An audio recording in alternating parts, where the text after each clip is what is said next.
With the start of the 2023 Eastern Sprints Regatta, we are getting ready for the third varsity lightweight 8 Petite final. This will be a 2-boat Petite final for these lightweights between Dartmouth in lane 1 and Georgetown in lane 2.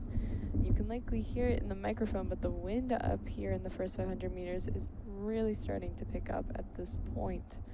So some big gusts rolling through as these two crews sit and wait patiently at the starting line, ready to go, just waiting on the filing alignments, the filing point corrections from the coxswains, and the U.S. rowing officials beginning the starting sequence. So once again, Dartmouth in lane 1 and Georgetown in lane 2 for this Petite final. And these two crews raced this morning. And if it was based on times, Dartmouth had a finishing time of 5:54 and change, which is similar to the finishing time of Harvard, which will be in the grand finals. So Dartmouth had a competitive time as well as some of those in the grand finals. So we'll likely see a big performance out of lane 1 from this Dartmouth crew, trying to show that, you know, they could have almost had Harvard and they would have made a competitor in the grand final event.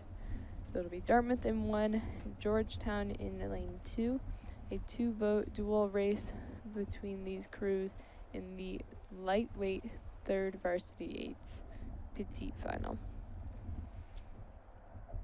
It does look like we're just waiting on alignment here, and a few point corrections happening as the wind gusts go under the bridge, but we do now have a start in this Petite final event. 2 boats across for the Petite final, and this will be a great way for these crews to really showcase their racing abilities, especially when you're up against only one competitor. There's a bit more of a mentality change that can happen when it's 1 versus 1 in a final showdown like this. It does look like Georgetown in lane 2 has a bit of a lead over Dartmouth so far. These two crews in their higher stroke ratings, it looks like Dartmouth is well over stroking Georgetown at this point.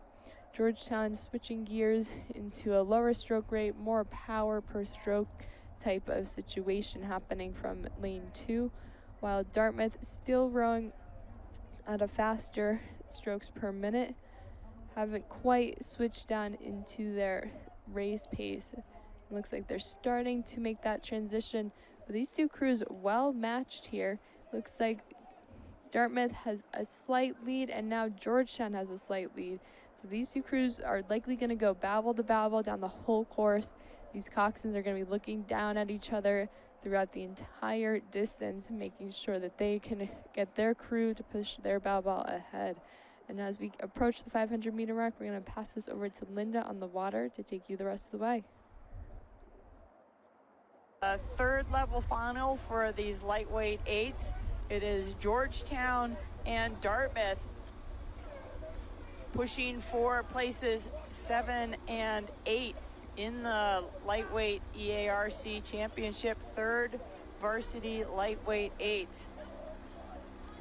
These crews, Dartmouth was seeded number 8 coming into the regatta, and Georgetown was seeded number 7. So Dartmouth is looking to upset Georgetown in this final, and right now things look to be in Dartmouth's favor.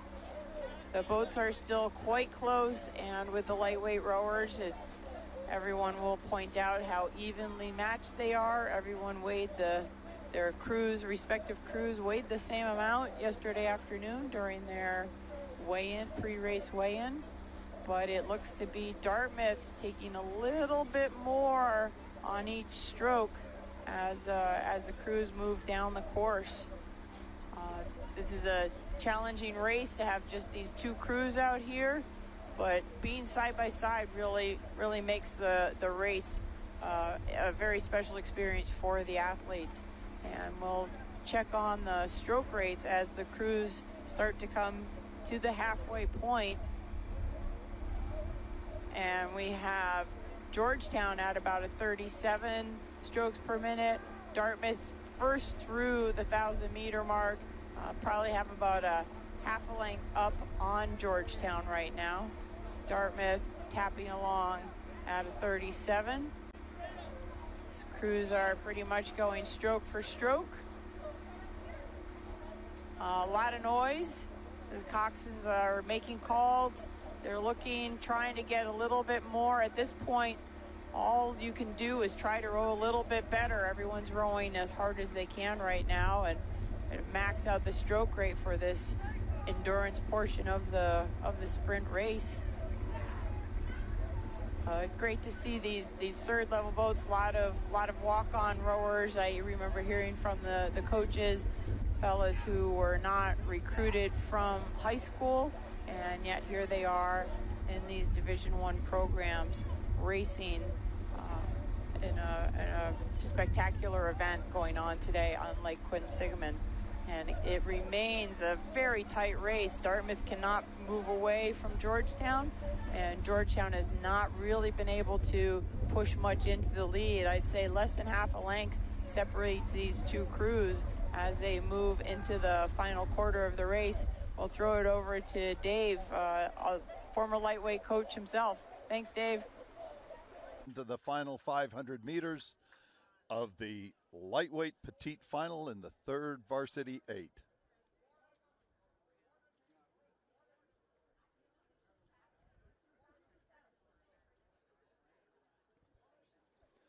Dartmouth throwing at 37.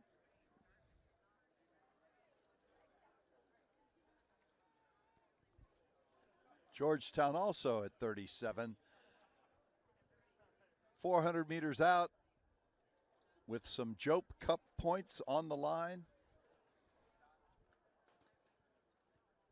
Dartmouth appears to be in control. Georgetown may have yet something to say about that.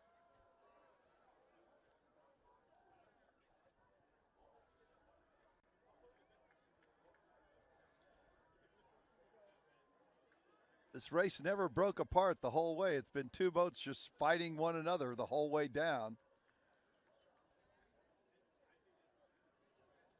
Dartmouth still holding the edge, but boy, is Georgetown moving. Georgetown's already made up a couple of seats.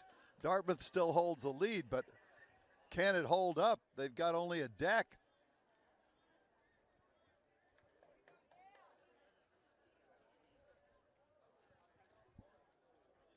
Final spurt gets Dartmouth safely across the line in front of Georgetown.